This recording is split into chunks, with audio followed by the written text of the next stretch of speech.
jaruman Kannywood, ku kasance da channel ɗin tamu domin samun ingantaccen labarai. Ku danna mana subscribe, kana ku danna alamar ƙararrawa.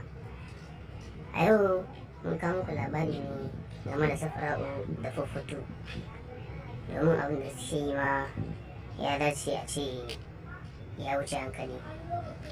To dai babu abin da za mu ci mata sai dai mu ce Allah Ubangiji ya shirye ta, ya sa ta gyara tuntuna duniya.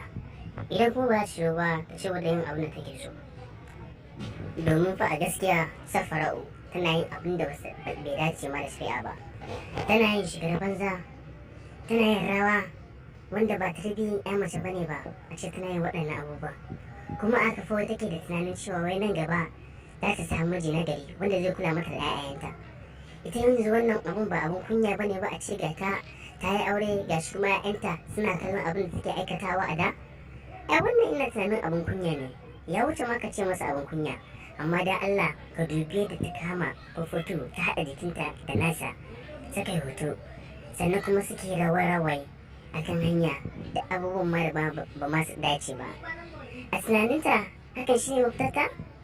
To gaskiya da saki, domin wannan gaskiya ba shi ne tarbiyyar 'ya mace ba.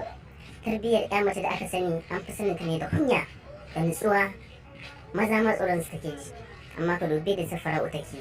Mu dai ba abin da za mu ce sai dai mu ce Allah Ubangiji shirya, domin gaskiya in haka za ta ɗauki rayuwarta ta ci gaba da yi, gaskiya ta ɗauko dala daga goron dutse aka, ta ɗebo ruwan zafin dafa kanta gaskiya.